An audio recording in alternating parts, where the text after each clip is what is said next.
आज हम लोग सीखेंगे प्रकाश का अपवर्तन। पिछले पार्ट में हम लोगों ने क्वेश्चन लगाया था एनसीईआरटी के कुछ सवालों को और प्रकाश के परावर्तन के बारे में हम लोग सीखे थे। आज हम लोग सीखेंगे प्रकाश का अपवर्तन और प्रकाश के अपवर्तन से पहले हम लोग प्रकाशिक माध्यम के बारे में चर्चा करेंगे कि प्रकाशिक माध्यम क्या होता है। तो प्रकाशिक माध्यम प्रकाश की किरणें जिन वस्तुओं से होकर गमन करता है उसे प्रकाशिक माध्यम कहते हैं। जैसे जल में भी प्रकाश की किरणें गमन करती हैं, आर पार हो जाती हैं, तो जल भी क्या है आपका प्रकाशिक माध्यम है।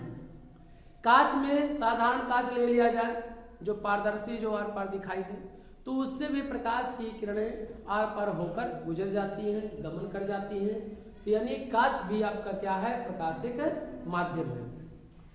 और ले लिया जाए स्वच्छ जल ले लिया जाए तो जल के बारे में भी प्रकाश की किरणें आर पार हो जाती हैं, तो भी क्या है। वायु ले लिया जाए तो वायु में भी प्रकाश की किरणें आर पार होकर चली जाती हैं, तो वायु भी क्या है आपका प्रकाशिक माध्यम। तो जल ले लिया जाए, कांच ले लिया जाए, तेल लगा हुआ कागज भी लिया जाए तो भी क्या है प्रकाशिक माध्यम। तेल लगा हुए का मतलब है कि कागज ले लिया जाए और उसको किसी तेल में क्या कर दिया जाए, डुबो दिया जाए और इसको बाहर निकाला जाए। सुखा देने के बाद आप देखेंगे प्रकाश की किरणें उस कागज से होकर भी आर पार होकर चली जाएगी। तो जिन वस्तुओं से प्रकाश की किरणें आर पार हो जाती हैं या गमन हो जाती हैं उसे प्रकाशिक माध्यम कहते हैं।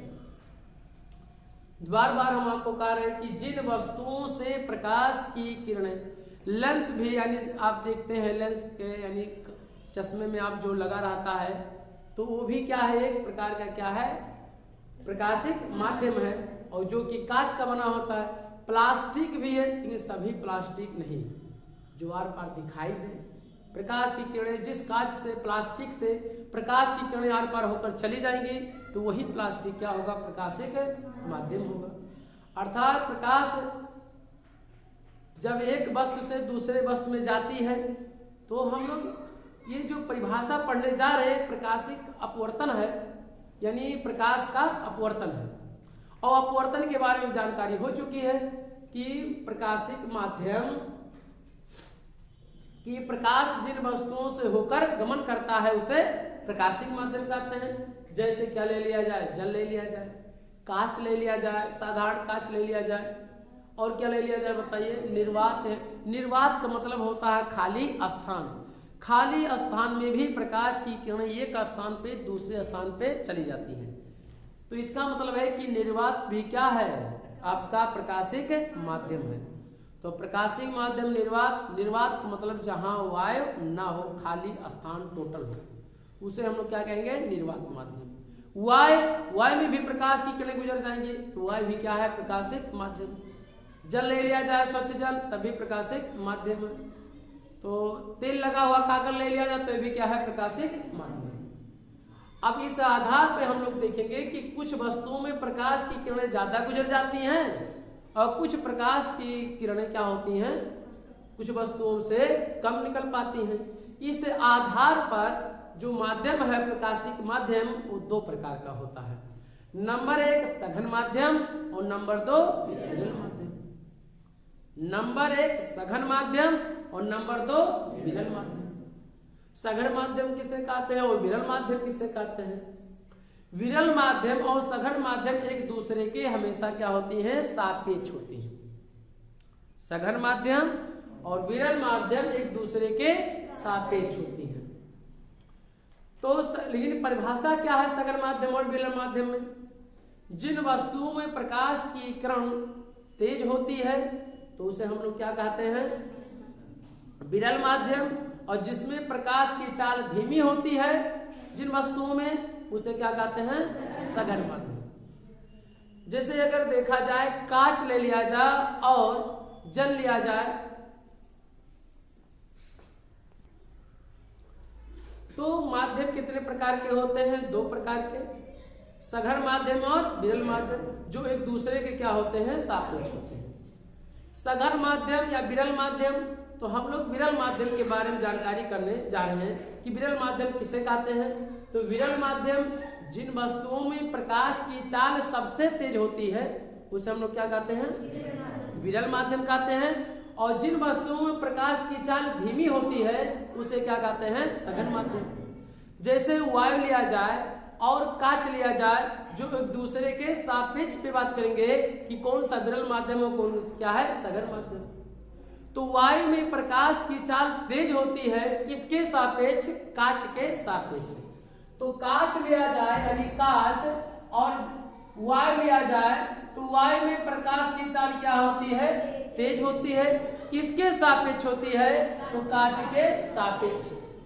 तो यानी कांच हमारा कौन सा माध्यम हुआ? सघन माध्यम। और वायु क्या हुआ है आपका? विरल माध्यम। कि वायु में प्रकाश की चाल क्या होती है? सबसे तेज होती है। तो यानी जिन वस्तुओं में प्रकाश की चाल तेज होती है किसी वस्तु के सापेक्ष, तो हम लोग उसे क्या कहते हैं? विरल माध्यम। जो जिसमें धीमा होता है उसे हम लोग क्या कहते हैं? सघन माध्यम। तो वायु में प्रकाश की चाल तेज होती है, किसके सापेक्ष? तो कांच के सापेक्ष। तो कांच में प्रकाश की चाल धीमी होती है, तो कांच को क्या कहा जाएगा? सघन माध्यम। और वायु क्या हो जाएगा? विरल माध्यम। ऐसे स्वच्छ जल लिया जाए और स्वच्छ जल लिया जाए और तेल लगा हुआ कागज ले लेना। तेल लगा हुआ कागज,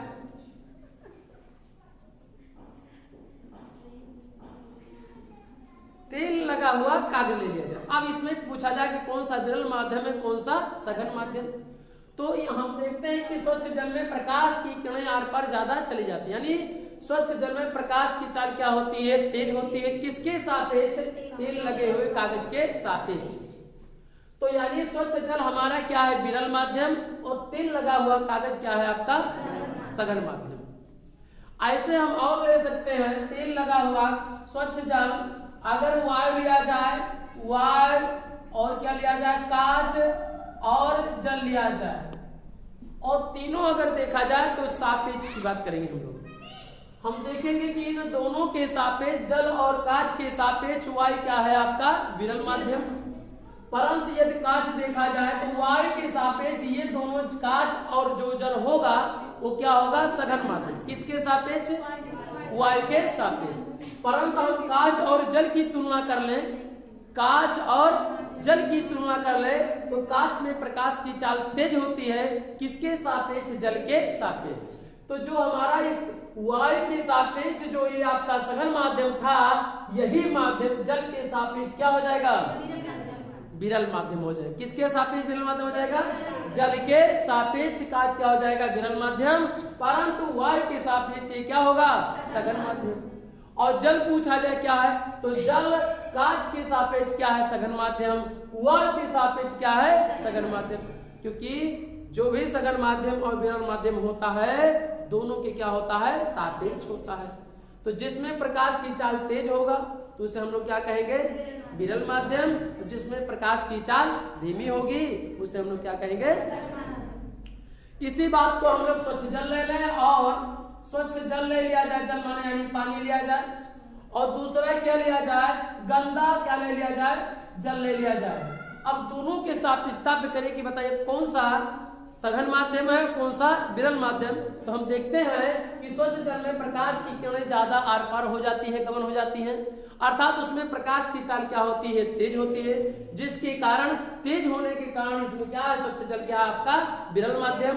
किसके सापेक्ष? गंदा जल के सापेक्ष। गंदे जल में प्रकाश की जो चाल होगा इसके सापेक्ष क्या होगा? धीमा होगा, जिसके कारण से कौन क्या कहेंगे हम लोग? सघन माध्यम।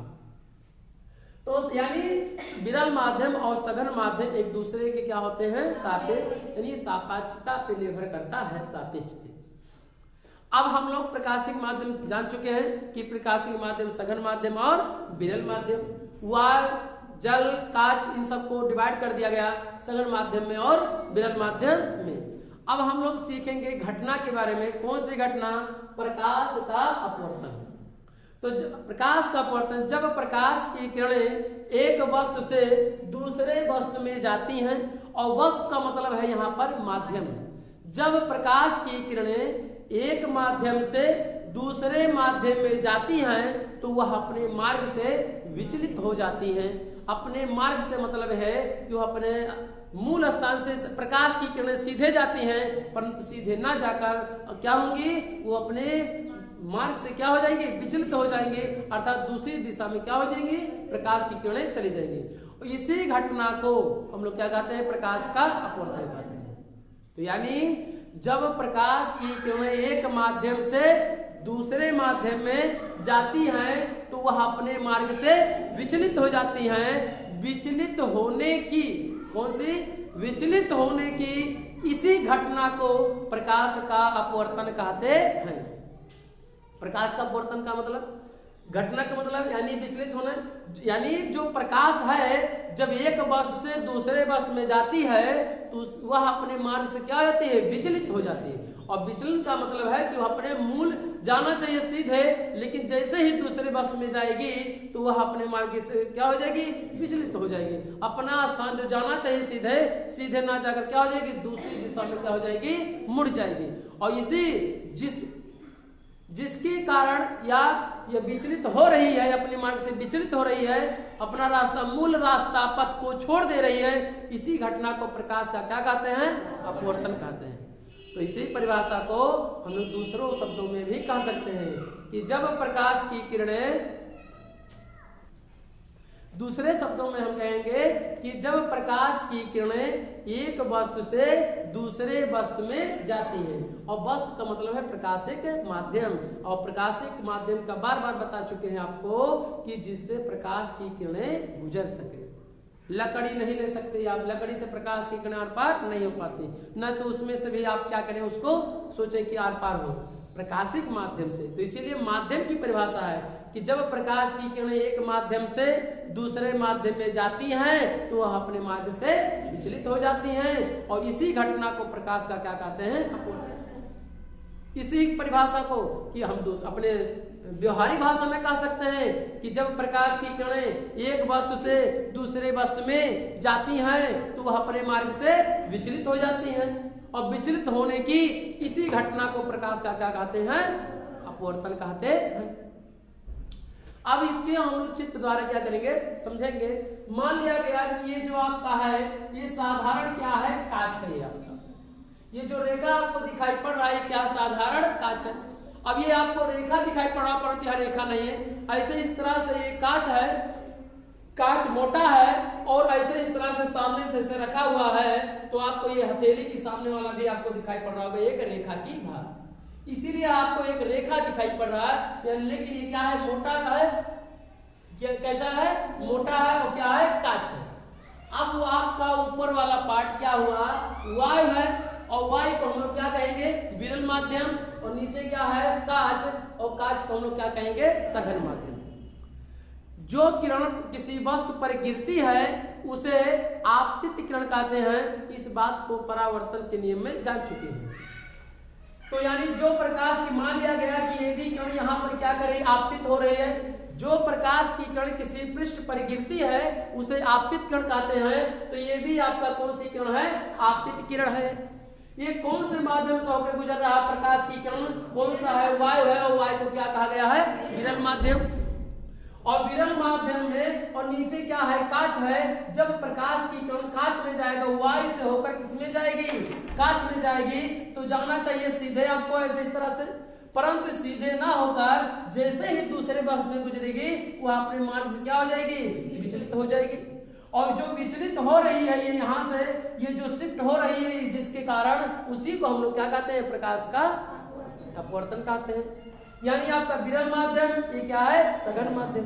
तो जब प्रकाश की किरण हम लोग देख रहे हैं कि जब प्रकाश विरल माध्यम से सघन माध्यम में जाती है, तो अगर जिस बिंदु पर हम देखते हैं टकराती है उसे अभिलंब कहते हैं। कोई भी किरण, प्रकाश की किरण किसी वस्तु पर गिरती है तो उसी जिस बिंदु पर गिरती है उसे आपतन बिंदु कहते हैं। और आपतन बिंदु पर जो एक रेखा अभिलंबित होता है, यानी 90 अंश के कोण पे होता है, जो कि क्या होता है, काल्पनिक होता है, और पृष्ठ के सदैव क्या होता है, लंबवत होता है। तो ये जो अभिलंब आप देख रहे हैं, जो रेखा है, क्या है, अभिलंब है। तो हम देख रहे हैं कि जो अपवर्तित किरण है अभिलंब की ओर क्या हो रही है, झुक जा रही है यहाँ पर। यानी हम जानी प्रकाश की किरण जब एक माध्यम से यानी विरल माध्यम में से होकर किसमें जा रही है, सघन माध्यम में, और सघन माध्यम कौन सा है आपका, कांच है, क्योंकि वायु से किसमें जा रही है, प्रकाश की किरण कांच में जा रही है, यानी प्रकाश विरल माध्यम से सघन माध्यम में, अर्थात एक माध्यम से दूसरे माध्यम में जा रही है। और जब एक माध्यम से दूसरे माध्यम में जाएगी तो यह अपने मार्ग से क्या हो जाएगी, विचलित हो जाएगी, और इसी घटना को प्रकाश का क्या कहते हैं, अपवर्तन। जब प्रकाश की किरण विरल माध्यम से सघन माध्यम में जाती है तो वह अवलंब की ओर क्या हो जाती है, झुक जाती है। इस चित्र में आप देख सकते हैं, कहां पे देख रहे हैं, ये अवलंब है, आप अब जाना चाहिए सीधे, परंतु अवलंब की ओर नीचे की ओर क्या है, झुक गया है। यानी प्रकाश की किरण विरल माध्यम से सघन माध्यम में जाती है तो अवलंब की ओर क्या हो जाती है, झुक जाती है। इसी बात को प्रकाश यानी सघन, अगर विरल माध्यम से सघन माध्यम में जा रही है तो हम लोग सघन माध्यम से विरल माध्यम में भेज सकते हैं। तो जो किरण ये आप देख रहे हैं कि ये भी आपका, ये कौन सी किरण है, ये भी आपकी कौन सी किरण है, आपतित किरण है। कौन सी किरण है, ये आपतित किरण है, आपतित किरण है। और यह जो किरण है टकरा रही है, वह निकल रही है जो किरण, इसका नाम क्या है, अपवर्तित किरण है। कौन सी किरण है, अपवर्तित किरण, अपवर्तित किरण। ये भी कौन सी किरण है, आपतित किरण है, अर्थात प्रकाश किस माध्यम से, सघन माध्यम, और सघन माध्यम का क्या नाम है, कांच। यानी कांच से जब प्रकाश की किरण, यानी एक माध्यम हुआ है आपका, और प्रकाश की किरण कहां जा रही है, दूसरे माध्यम में जा रही है, अर्थात दूसरे वस्तु में जा रही है। तो दूसरे वस्तु में जा रही है तो वह अपने मार्ग से क्या हो जाएगी, विचलित हो जाएगी। कैसे, कहां से विचलित होगी, अपने मूल मार्ग की सोझाई ना होकर क्या हो जाएगा, दूसरे आगे पीछे क्या हो जाएगी, शिफ्ट हो जाएगी।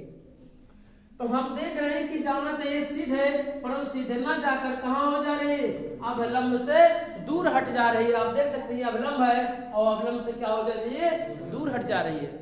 और जो दूर हट रही है इसी घटना को प्रकाश का क्या कहते हैं, अपवर्तन कहते हैं। तो यहाँ पर जब प्रकाश की किरण सघन माध्यम से विरल माध्यम में जाती है तो जो अपवर्तित किरण होती है वो क्या होती है, अवलंब से दूर हट जाती है। तो इस बात को हम लोग नोट भी कर सकते हैं कि जब प्रकाश की किरणें सघन माध्यम से विरल माध्यम में जाती हैं, सघन माध्यम से विरल माध्यम में जाती हैं तो वह अवलंब से दूर हट जाती हैं। और जब प्रकाश की किरणें विरल माध्यम से सघन माध्यम में जाती हैं तो वह अवलंब की ओर झुक जाती हैं। तो हमें उम्मीद है कि आप इस बात को प्रकाश का अपवर्तन के बारे में सीख चुके होंगे। इस घटना को कुछ चीजें हम आपके एग्जाम्पल के रूप में आपको बता रहे हैं। मान लिया जाए हमारे पास क्या है, गिलास है, क्या है, गिलास, और गिलास एक है और इस गिलास में आप देखेंगे प्रकाश की किरण, इसमें क्या है, जल भरा हुआ है। मान लिया जाए इतने तक ले, मान लिया जाए क्या है, जल है। तो हम देखते हैं कि जब इसमें कोई राड या कलम डाल दिया जाता है तो पानी की सतह पे टूटा हुआ क्या होता है, प्रतीत होता है। ये किसका उदाहरण है, ये अपवर्तन का क्या है, उदाहरण है। क्योंकि प्रकाश की किरणें पहले कहां से गुजरेंगी, जल में गुजरेंगी, और जल में गुजरने के उपरांत क्या होगा, कांच में। और पहले अगर देखा जाए तो प्रकाश की किरणें कहां से होकर गुजरेंगी, तो वायु से होकर क्या होंगी, गुजरेंगे। इसके बाद जल में प्रवेश करेगा, इसके बाद कांच में प्रवेश करेगा, और कांच के उपरांत कहां से गुजरेगा, वायु में। और वही जो अपवर्तित किरण हमारी आंखों पे आकर टकराती हैं, जिसके कारण हमें पेन हो या कलम हो या राड या छड़ जल की सतह पे टूटा हुआ प्रतीत होता है, जो कि टूटा नहीं होता है। तो ये भी अपवर्तन का क्या है, एक उदाहरण है। क्यों टूटा हुआ, क्योंकि आप देख रहे हैं कि अपवर्तन में कि जब प्रकाश की किरणें एक माध्यम से दूसरे माध्यम में जाती हैं तो अपने मार्ग से विचलित हो जाती हैं, और इसी घटना का प्रकाश का अपवर्तन कहते हैं। अगर ये आप देख रहे होंगे, अगर इसे मिटा दिया जाए तो आपको दिखाई पड़ रहा होगा कि यह प्रकाश की किरण सीधे ना होकर क्या हो रहा है, यहाँ पर किसी सतह पे टेढ़ा आपको प्रतीत हो रहा है, यहाँ पे भी आपको टेढ़ा प्रतीत हो रहा है। इसी के कारण जो छड़ होता है कांच में यानी जल में की सतह पे टूटा हुआ प्रतीत होता है। तो हम लोग अच्छे तरह से प्रकाश के अपवर्तन के बारे में सीख चुके हैं। क्यों,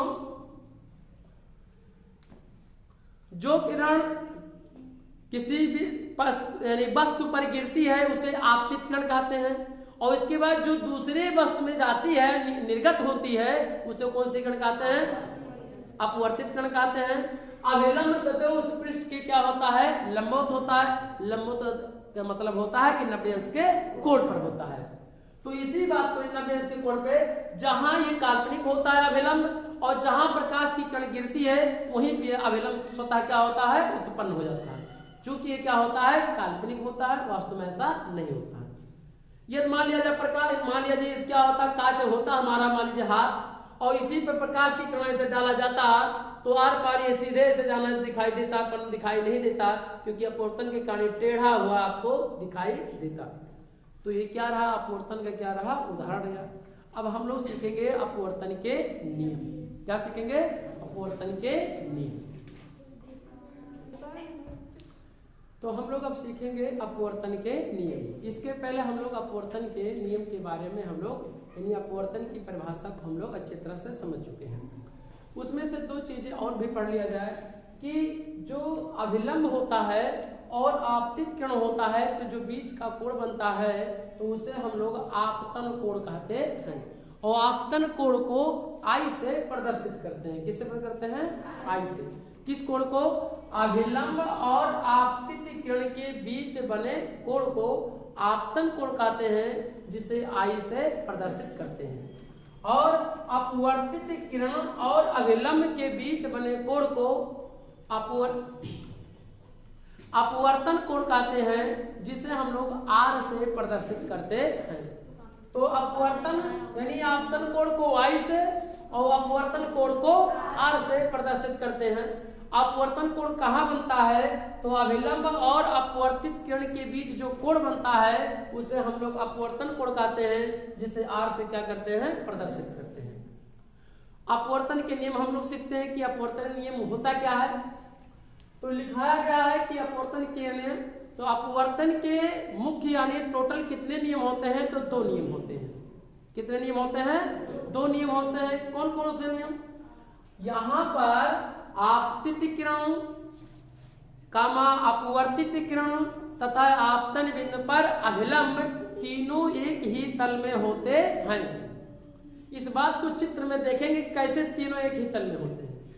तो तीनों तल के लिए आपके सामने यह अपवर्तन है कि जब प्रकाश ये आपका विरल माध्यम से सघन माध्यम में जा रही है, विरल माध्यम से सघन माध्यम में जाएगी तो अभिलंब की ओर झुक जाती है। तो देखिए आप इसके सामने क्या बीसी किरण, ये अपवर्तित किरण है, तो ये क्या है? झुका हुआ है अभिलंब की ओर। ये Bn2 जो है, N और N2 ये अभिलंब है, और जो पृष्ठ के सदैव क्या होता है? लंबवत होता है। आप देख रहे हैं कि अभिलंब की ओर क्या है? झुका हुआ है। तो जब प्रकाश विरल माध्यम में सघन माध्यम में जा रही है तो अभिलंब की ओर क्या हो रही है? झुक जा रही है। हम देख रहे हैं कि हमने कहा कि आपतित किरण, तो ये कौन सी किरण है? आपतित किरण है। कामा अपवर्तित किरण, आप देख रहे हैं बीसी क्या है? अपवर्तित किरण है। और आपतन बिंदु पर अभिलंब, आपतन कौन सा बिंदु होता है? प्रकाश की किरण जिस बिंदु पर वस्तु पर टकराती है उसी बिंदु को क्या कहते हैं? आपतन बिंदु। प्रकाश की किरण बिंदु बी पे टकरा रही है, अर्थात जो बिंदु बी होगा वो आपतन बिंदु होगा। तो यानी यह आपतन बिंदु, आपतन बिंदु पर अभिलंब, अभिलंब पृष्ठ के सदैव क्या होता है? लंबवत होता है। लंबवत का मतलब 90 अंश के कोण पर, और अभिलंबवत का मतलब है कि ऐसे मान कोई पृष्ठ है तो जो अभिलंब होगा तो इसके सदैव क्या होगा? लंबवत 90 अंश के कोण पे, ऐसे इस तरह से होगा। यानी ये मान लिया जाए पृष्ठ यदि होता ये पृष्ठ, तो अभिलंब सदैव पृष्ठ क्या होता है? लंबवत। मान लिया जाए कि ऐसे इस तरह से अपवर्तित, मान लीजिए परावर्त यानी अपवर्तक पृष्ठ हो जाता है, तो ऐसे इस तरह तो प्रकाश जो अभिलंब होता है सदैव इसके क्या हो जाता है? ऐसे लंबवत हो जाते हैं, यानी 90 अंश के कोण पे। चाहे जो ऐसे हो इस तरह से, इससे कोई मतलब नहीं है। बस इनके सतह के अभिलंब के बीच का कोण कितना होना चाहिए? 90 अंश होना चाहिए। तो हम लोग देख रहे हैं कि आपतित किरण और अपवर्तित किरण और आपतन बिंदु पर अभिलंब तीनों एक ही तल में होते हैं। तो तीनों तल का आप मान लिया जाए ये व्हाइट बोर्ड है, तो व्हाइट बोर्ड में हम देख रहे हैं कि ए बी क्या है? इसी तल में है, BC भी क्या है, इसी तल में है, और अभिलंब भी इसी तल में है, अर्थात ब्लैक बोर्ड के तल में है कि नहीं, तो यानी एक ही तल में हो कि नहीं। आपतित किरण, आपतन बिंदु पर अभिलंब और अपवर्तित किरण तीनों ब्लैक बोर्ड के तल में है कि नहीं स्थित है। तो यही बात कहा गया है कि आपतित किरण, अपवर्तित किरण तथा आपतन बिंदु पर अभिलंब तीनों एक ही तल में होते हैं। और तल का मतलब है, जिस चित्र में आप देख रहे हैं ये पूरा पृष्ठ आपतित किरण, अपवर्तित किरण, आपतन बिंदु पर अभिलंब तीनों एक ही तल में, अर्थात तल कौन सा है, ये आपका क्या है, व्हाइट बोर्ड है। तो व्हाइट बोर्ड में तीनों किरणें आ जा रही हैं, इसलिए तीनों एक ही तल में होते हैं। दूसरा नियम कहा गया किन्हीं दो माध्यमों के लिए, तो अभी हम एक एग्जाम्पल बताए थे ग्लास का कांच। तो ग्लास के कांच में हमने देखा कि प्रकाश की किरण वायु से होकर गुजरा, इसके बाद जल में प्रवेश किया, फिर कांच में गुजरेगा और फिर क्या होगा, बाहर निकलेगा। तो ये कई माध्यमों हो गया। तो हम जो बात कर रहे हैं नियम किन्हीं केवल दो माध्यमों के लिए, किन्हीं केवल दो माध्यम हो, चाहे जैसा हो, प्रकाशिक माध्यम लेकिन होना चाहिए, दो माध्यम होना चाहिए, केवल मात्र दो होना चाहिए, तथा एक ही रंग के प्रकाश के लिए। हम लोग अगर देखें सूर्य के प्रकाश में 7 रंगें होती हैं, लेकिन सातों रंगों के लिए नहीं, केवल एक रंग के प्रकाश के लिए। यानी कोई भी प्रकाश का हो, किरण हो, तो उसमें केवल एक ही किरण होना चाहिए। तो किन्हीं दो माध्यमों के लिए तथा एक ही रंग के प्रकाश के लिए, सभी रंगों के प्रकाश के लिए नहीं, केवल मात्र एक ही रंगों के प्रकाश के लिए आपतन कोण की ज्या, तो साइन को हम लोग ज्या पढ़ते हैं और काश को कोज्या पढ़ते हैं। तो अपवर्तन कोण की ज्या तथा अपवर्तन कोण की ज्या, यहां देखिए आपतन कोण की ज्या तथा अपवर्तन कोण की ज्या, अपवर्तन कोण की ज्या का अनुपात एक नियतांक होता है। नियतांक मतलब कांस्टेंट होता है, अचर होता है, इसका मतलब है कि बदलता नहीं। अर्थात इस बात को यदि हम लोग आपतन कोण यदि आई हो तो ज्या का मतलब होता है साइन, तो साइन आई हो जाएगा। और अपवर्तन कोण कितना हो, आर हो, तो अपवर्तन कोण आर हो तो ज्या का मतलब होता है साइन, तो साइन कितना हो जाएगा, आर। तो इस बात के लिए है कि किन्हीं दो माध्यमों के लिए तथा एक ही रंग के प्रकाश के लिए आपतन कोण की ज्या, तो ज्या का मतलब साइन आई, तथा अपवर्तन कोण की ज्या अर्थात साइन आर, क्योंकि अपवर्तन कोण को आर से और आपतन कोण को आई से प्रदर्शित करते हैं।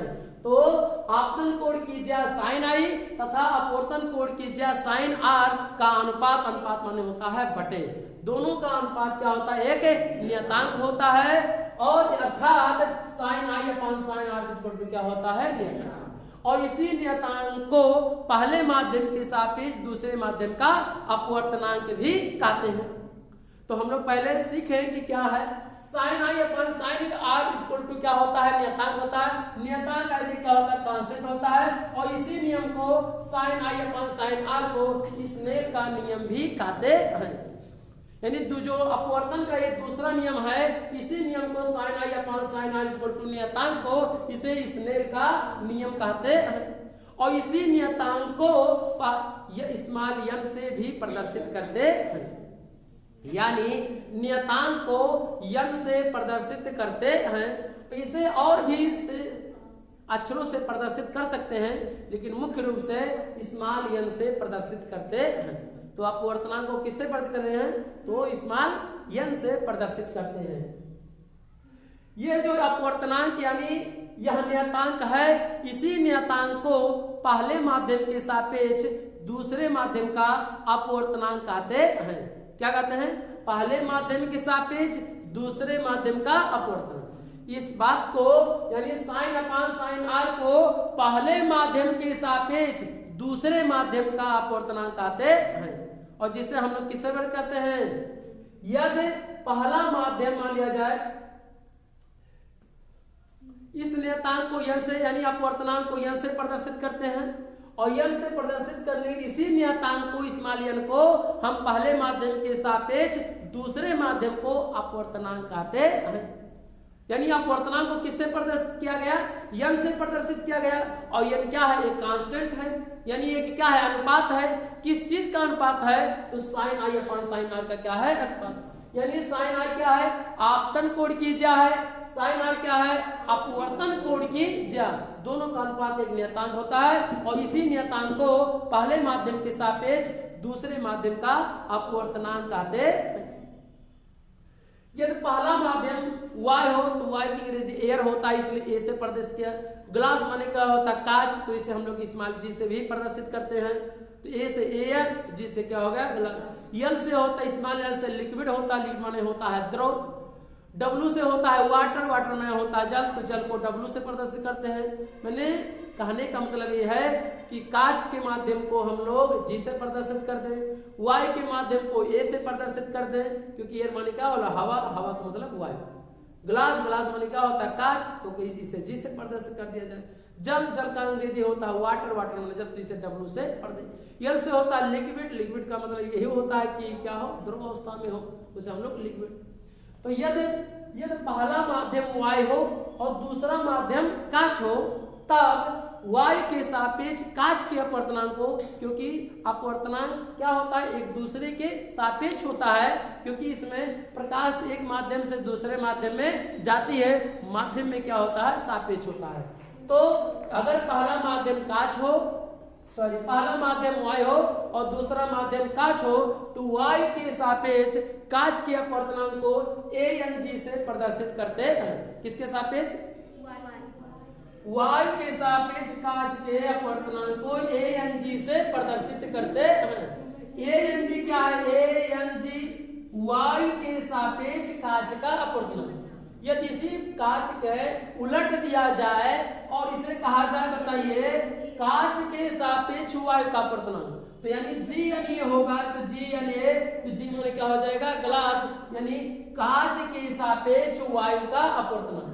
तो हम इसे शॉर्टकट में ANG का मतलब GNA का मतलब GNA और क्या हो जाएगा WNG हो जाए, GNW हो जाए। इसका मतलब हम लोग अच्छी तरह से सीखेंगे।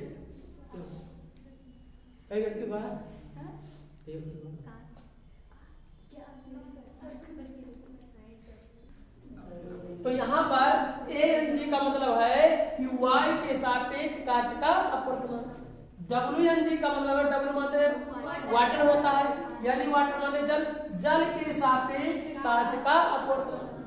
अगर इसे पलट दिया जाए तो GNW हो जाए, तो जो पहले लिखा जाएगा सापेक्ष माने कांच के, G फॉर ग्लास, ग्लास माने क्या होता है कांच, यानी कांच के सापेक्ष किसका अपवर्तनांक, वाटर यानी क्या होता है जल, तो जल का अपवर्तनांक। यानी GNA का मतलब क्या हो गया, कांच के सापेक्ष जल का अपवर्तनांक। और भी लिख लिया जाए, अगर कहा जाए कि ANW लिखा जाए, तो यानी फर्क क्या, एयर, एयर माने क्या वायु के सापेक्ष किसका अपवर्तनांक, जल का अपवर्तनांक।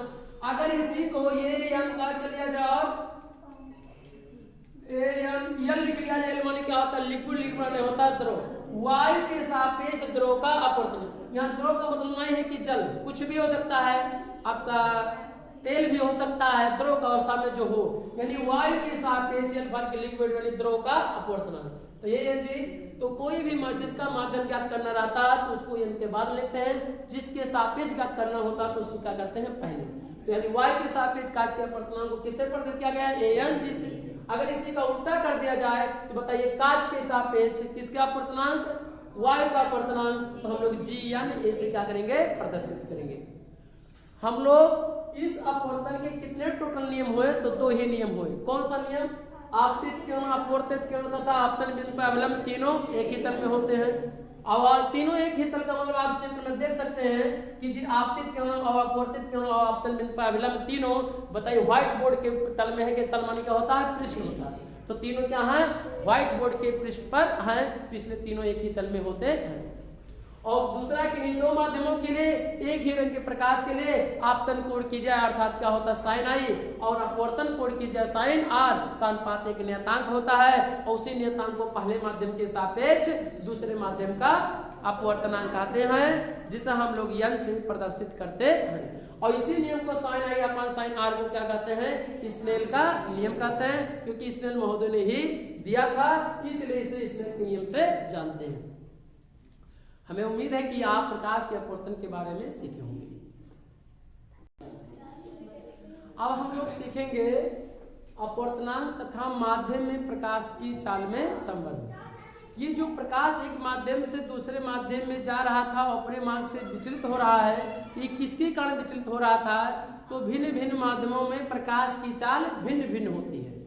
यानी किसी कांच में प्रकाश की चाल कुछ दूसरा होता है, जल में प्रकाश की चाल कुछ दूसरा होता है, वायु में प्रकाश की चाल कुछ दूसरा होता है। यानी प्रकाश भिन्न भिन्न माध्यमों में यानी भिन्न भिन्न पदार्थों में प्रकाश की चाल भिन्न भिन्न होती है। तो इसी बात को कहा गया कि अपवर्तनांक तथा माध्यम में प्रकाश की चाल में संबंध। क्योंकि जो विचलित हो रहा था अपने मार्ग से वह किसके कारण हो रहा था? तो प्रकाश की चाल के भिन्न भिन्न होने के कारण हो रहा था वो विचलित। जो अपने मार्ग से विचलित हो रहा था प्रकाश के अपवर्तन में, वो क्यों विचलित हो रहा था? क्योंकि भिन्न भिन्न प्रकाश की चालों में माध्यमों में प्रकाश की चाल क्या होती है? भिन्न भिन्न होती है। तो एक माध्यम के सापेक्ष दूसरे माध्यम का अपवर्तनांक उन माध्यमों में प्रकाश की चालों के अनुपात के क्या होता है? बराबर होता है। यानी एक माध्यम के सापेक्ष दूसरे माध्यम का जो अपवर्तनांक होता है उन माध्यमों में, कौन उन माध्यमों में? जो प्रकाश एक माध्यम से दूसरे माध्यम में जाती है, उन्हीं माध्यमों में प्रकाश की चालों के अनुपात के बराबर होता है। यानी जो अपवर्तनांक होता है पदार्थ में प्रकाश की चालों के अनुपात के क्या होता है? बराबर होता है। यह अर्थात मान लिया जाए कि वायु के सापेक्ष कांच का अपवर्तनांक ज्ञात करना है। किसके सापेक्ष? वायु के सापेक्ष कांच का अपवर्तनांक। तो जो अर्थात ये हुआ कि वायु में प्रकाश की चाल कुछ होगा और कांच में प्रकाश की चाल होगा। तो वायु में प्रकाश की चाल बटे कांच में प्रकाश की चाल, दोनों का अनुपात माने क्या होता है? बटे होता है। तो इसी को हम लोग क्या कहते हैं? ANG से भी क्या करते हैं? प्रदर्शित करते हैं। ANG यानी वायु के सापेक्ष, पहला जो लिखा रहता है वायु के सापेक्ष, दूसरा होता है का लगाया जाता है। वायु के सापेक्ष कांच का अपवर्तनांक बराबर वायु में प्रकाश की चाल बटे कांच में प्रकाश की चाल। क्योंकि जो प्रकाश जा रहा है वायु से होकर, कहां से होकर जा रहा है? कांच में जा रहा है। तो वायु के सापेक्ष कांच का अपवर्तनांक, तो वायु में प्रकाश की चाल बटे कांच में प्रकाश की चाल। चाल की यहाँ विलासिटी माने वेग होता है, चाल भी होता है, तो इसलिए v से प्रदर्शित किया गया है। ये छोटा लिख दिया स्क्रिप्ट में, इसका मतलब ये है कि वायु में प्रकाश की चाल को va और कांच में प्रकाश की चाल को vg से प्रदर्शित करते हैं। जल में यदि होता तो जल में प्रकाश की चाल को vw से प्रदर्शित करते। लिक्विड हो यदि होता, द्रव कोई होता तो vl से प्रदर्शित करते। तो अर्थात ANG बराबर क्या होगा? BA बटे क्या होगा? BG होगा। ये BA क्या है? वायु में प्रकाश की चाल। BG क्या है? कांच में प्रकाश की चाल। और ये दोनों का अनुपात यह एक नियतांक होता है, इसका कोई मात्रक नहीं होता। तो इसका अपवर्तनांक का कोई मात्रक नहीं होता, क्योंकि यह एक क्या है? नियतांक है। और नियतांक है, और ये भी कह सकते हैं यह एक क्या है? अनुपात है। तो दोनों का अगर देखा जाए ANG के बराबर क्या हो जाएगा? BA बटे क्या हो जाएगा? BG। अगर इसे उलट दिया जाता, GNA हो जाता, इसका मतलब ये है कि कांच के सापेक्ष वायु का अपवर्तनांक, तो अब क्या लिखा जाता? कि पहले जो सापेक्ष लिखा रहता है तो BG हो जाता और बटे ये है तो क्या हो जाएगा? BA हो जाएगा। अर्थात कांच में प्रकाश की चाल बटे वायु में प्रकाश की चाल, और दोनों का अनुपात में क्या होता है? बटे होता है। तो दोनों की चाल के अनुपात को ही पहले माध्यम के सापेक्ष दूसरे माध्यम का अपवर्तनांक कहते हैं, जो इस सूत्र के लिए बड़ा ही इंपॉर्टेंट है। और यही सूत्र यानी यही संबंध है, संबंध का मतलब सूत्र है कि ये अपवर्तनांक और प्रकाश की चाल में क्या संबंध होता है? तो क्या संबंध होता है? ANG बराबर क्या होता है? BA बटे क्या होगा? BG। और GNA बराबर क्या होगा? BG बटे क्या हो जाएगा? BA हो जाएगा। ऐसे W माने वाटर में क्या होता है? जल होता है। तो ऐसे भिन्न भिन्न माध्यमों में प्रकाश की चाल क्या होता है? भिन्न भिन्न। यदि मान लिया जाए कोई प्रकाश अगर मान लिया जाए कहाँ से गुजर रही है, मान लीजिए जल होता तो इसे हम लोग जल को किससे प्रकट करते हैं? W से। किस में जा रहा? मान लिया जाए कांच में जाता तो कांच का मतलब है, इसका मतलब ये है, कांच का मतलब है जिसे हम लोग क्या करेंगे, प्रदर्शित करते हैं। अब इसी बात को अगर लिखा जाता है कि WNG क्या होगा, तो यानी W5 क्या होता है, वाटर, वाटर माने क्या होता है, जल।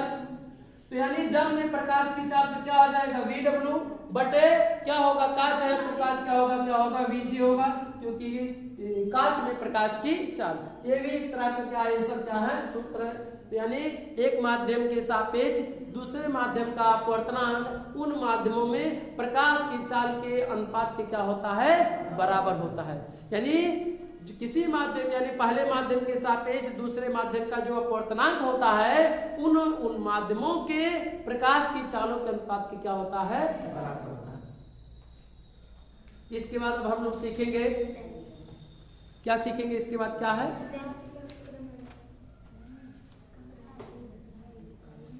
इसके बाद हम लोग सीखेंगे प्रकाश की उत्क्रमणीयता सीखेंगे। क्या पढ़ेंगे, प्रकाश की उत्क्रमणीयता। अब हम लोग सीखेंगे प्रकाश की उत्क्रमणीयता क्या होता है। तो आइए हम लोग जाने कि प्रकाश की उत्क्रमणीयता क्या होता है।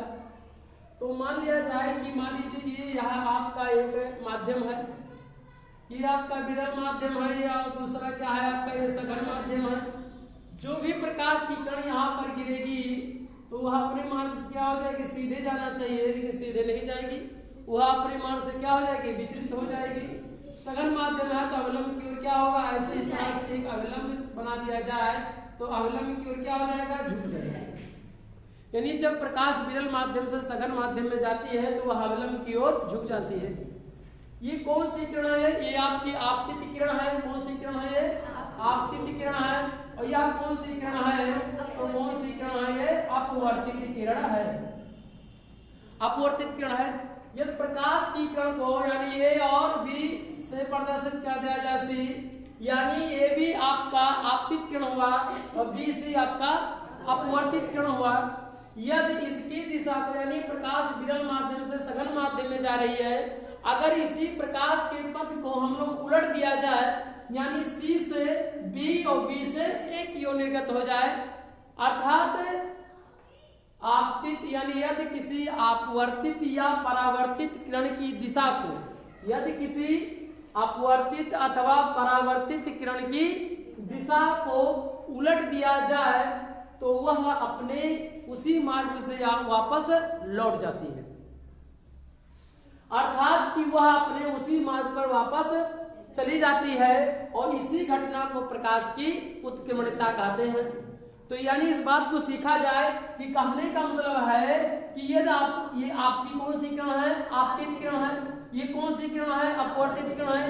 यदि इसी के पथ को उलट दिया जाए, यानी इसी किरण मार्ग वही हो, दिशा की ओर बदल दिया जाए, यानी C से B की ओर किरण हो जाए और B से A की ओर हो जाए, आपतित किरण यानी अपवर्तित किरण आपतित किरण हो जाए और जो आपतित किरण है वो अपवर्तित किरण हो जाए, अर्थात उसी दिशा में उसी मार्ग पर वापस चली जाए, तो इसी घटना को प्रकाश का क्या कहते हैं, उत्क्रमणीयता कहते हैं।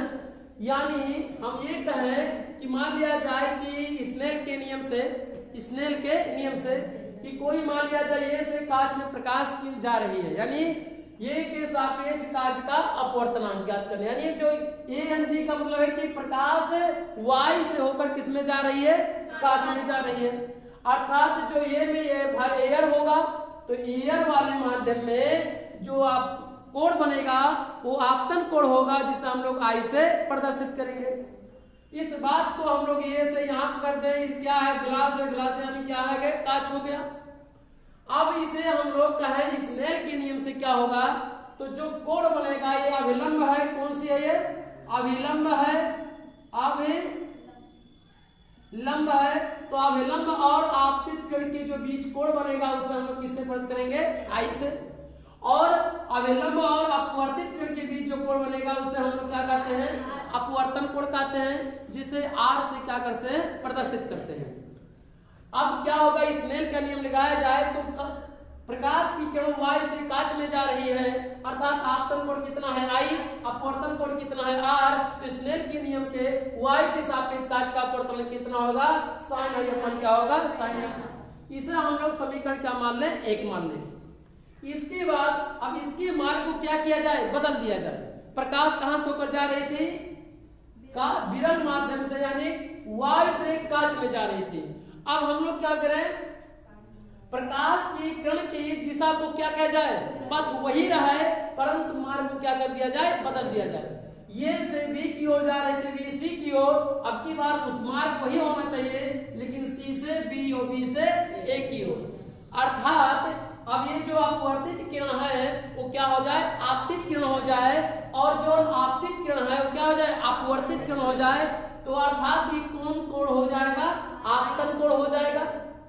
आपतन कोण कितना होगा बाबू, यहाँ आपतन कोण को आई से प्रदर्शित करते हैं परंतु कोण वही है तो आई किसके बराबर होगा, आर के बराबर हो जाएगा, और जो यहाँ आई होगा वो किसके बराबर हो जाएगा, आर के बराबर हो जाएगा, क्योंकि कोण वही है, केवल दिशा को क्या किया गया है, परिवर्तित किया गया है।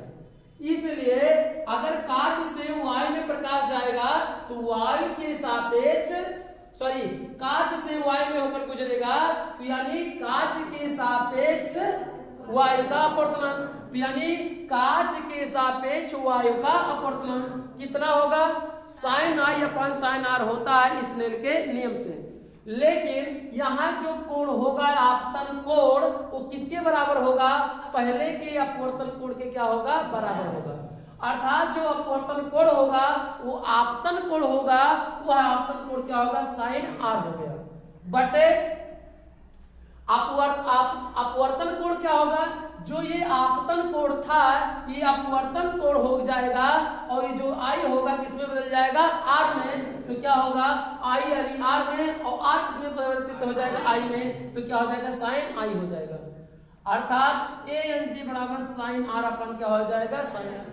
यदि दोनों पक्षों को उलट दिया जाए तो एक बटे, अगर किसी संख्या के नीचे बटे 1 रहता है तो एक मान लेंगे, तो उल्टेंगे तो 1 बटे क्या हो जाएगा, जी यानी इसको भी उल्टेंगे तो साइन आई अपन क्या हो जाएगा, साइन आई। इस समीकरण 1 और 2 में हम देख रहे हैं कि दायां पक्ष दोनों क्या है, आपस में बराबर है। तो इस आधार पर समीकरण 1 और 2 की समानता से ये दायां पक्ष बराबर है, दायां पक्ष बराबर दिखाई पड़ रहा है तो बायां पक्ष भी क्या होगा, बराबर होगा। तो इस बात के लिए समीकरण 1 और 2 की समानता से कि ए एन जी बराबर कितना हो जाएगा, 1 बटे जी एन ए, यानी देख रहे हैं कि समीकरण 1 और 2 की 1 और 2 का दायां पक्ष बराबर है तो बायां पक्ष क्या होगा, बराबर होगा। इस आधार पर 1 और 2 की समानता से ए एन जी बराबर क्या गया, 1 बटे जी एन ए। अगर इसे 1 मानकर तिरछा गुणा कर दिया जाए तो क्या होगा, ए एन जी गुणे जी एन ए बराबर किसके बराबर हो जाएगा, 1 के क्या हो जाएगा, बराबर, बटे 1 मानकर जब आप तिरछा गुणा करेंगे 1 मानकर तो क्या होगा, 1 का गुणा करेंगे तो 1 ही, और ए एन जी का गुणा करेंगे तो जी एन ए हो जाएगा। यहाँ हमें क्या प्राप्त हुआ, प्राप्त ये हुआ कि वायु के सापेक्ष कांच का अपवर्तनांक गुणे कांच के सापेक्ष वायु का अपवर्तनांक, दोनों का गुणनफल कितने के बराबर हुआ, 1 के बराबर। इसका मतलब ये हुआ कि उत्कीर्णता के सिद्धांत में कि अगर दोनों वायु के सापेक्ष कांच का अपवर्तनांक फिर कांच के सापेक्ष वायु का अपवर्तनांक दोनों का गुणा किया जाए तो कितने बराबर होगा, तो 1 के क्या होगा, बराबर होगा। इसे हम लोग क्या कहते हैं, प्रकाश की उत्कीर्णता के सिद्धांत से ज्ञात कर लिए एक सूत्र। यदि यही बात अभी एक एग्जाम्पल के तौर पे अगर देखा गया कि जो एक गिलास बनाया गया था एक सामने आपके, और इसमें प्रकाश सब इसमें जल भर दिया गया था, तो प्रकाश की किरण जब हमने कहा था कि इस राड को डाल दिया जाए इसमें तो जल की सतह पे आपको टूटा हुआ प्रतीत होगा, वास्तव में लेकिन वह टूटा नहीं होगा, केवल आपको आभास होगा। ये कैसे अगर देखा जाए तो प्रकाश मान लिया जाए कांच से पहले नंबर वायु से होकर गुजरते हो आएगी, इसके बाद कांच में प्रवेश करेगी, फिर कांच के पास जल में प्रवेश करेगी, फिर जल के बाद फिर कांच में प्रवेश करेगी, और फिर क्या होगा, वायु में क्या होगा, प्रवेश करेगा। तो अर्थात इस बात को किया जाए कि वायु के सापेक्ष कांच का अपवर्तनांक गुणे कांच के सापेक्ष जल का अपवर्तनांक, जल के सापेक्ष वायु का अपवर्तनांक, तीनों का गुणा कर दिया जाए तो किसके बराबर होगा, 1 के क्या होगा, बराबर होगा। इस ऐसे ही और भी माध्यम हो सकते हैं। एक यहाँ पर हमने केवल इसमें दो माध्यम लिए, मैंने दो माध्यम लिए, इसमें आप देख रहे हैं कि एक दो कितने माध्यम हो गए, तीन माध्यम हो गए, ऐसे चार माध्यम हो, पांच, सभी माध्यमों का गुणनफल कितने के बराबर होगा, एक के क्या होगा, बराबर होगा। तो प्रकाश के अगर देखा जाए तो यानी y के सापेक्ष कांच का अपवर्तनांक और कांच के सापेक्ष y का अपवर्तनांक दोनों क्या होगा, गुणनफल कितने बराबर होगा, एक के क्या होगा, बराबर होगा। हम लोग कुछ चीजें घटनाओं के बारे में थोड़ा सा जान लें कि y का अपवर्तनांक क्या होता है, सबसे कम होता है और कांच का अपवर्तनांक सबसे अधिक होता है। इस बात को प्रयोगात्मक के द्वारा क्या हुआ,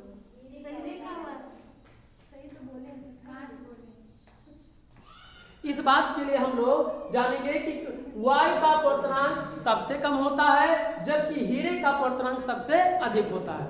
ये प्रयोगों द्वारा यह देखा गया है, सिद्ध किया गया है। तो डायरेक्टली एनसीईआरटी किताब में है, तो इस बात को नोट करेंगे हम लोग कि y का अपवर्तनांक सबसे कम होता है जबकि कांच का अपवर्तनांक सबसे अधिक होता है। सॉरी, कांच की जगह पर हीरा, हीरा होना चाहिए, हीरा ही लिखा है, हीरा ही है, मुंह से निकल गया। तो हीरे का अपवर्तनांक सबसे अधिक होता है। दूसरा नोट क्या है कि लाल रंग के प्रकाश का अपवर्तनांक सबसे कम होता है। किसका होता है, लाल रंग के प्रकाश का अपवर्तनांक सबसे कम होता है जबकि बैंगनी रंग के प्रकाश का अपवर्तन सबसे अधिक होता है, अर्थात सबसे ज्यादा होता है। तो इस बात को याद रखेंगे कि नोट में कि y का अपवर्तनांक सबसे कम, हीरे का अपवर्तनांक सबसे ज्यादा और क्या, लाल रंग के प्रकाश का अपवर्तनांक सबसे कम और बैगनी रंग के प्रकाश का अपवर्तनांक सबसे अधिक होता है। ये हमारा क्या है, प्रकाश की उत्कीर्णता का रहा फिगर चित्र है कि प्रकाश के मार्ग को क्या कर दिया गया, परिवर्तित कर दिया गया, यानी बदल दिया गया और उसके आधार पर कुछ सूत्र ज्ञात कर लिए गए। और हमें उम्मीद होगा कि आप अच्छे से तरह से सीखे होंगे। जय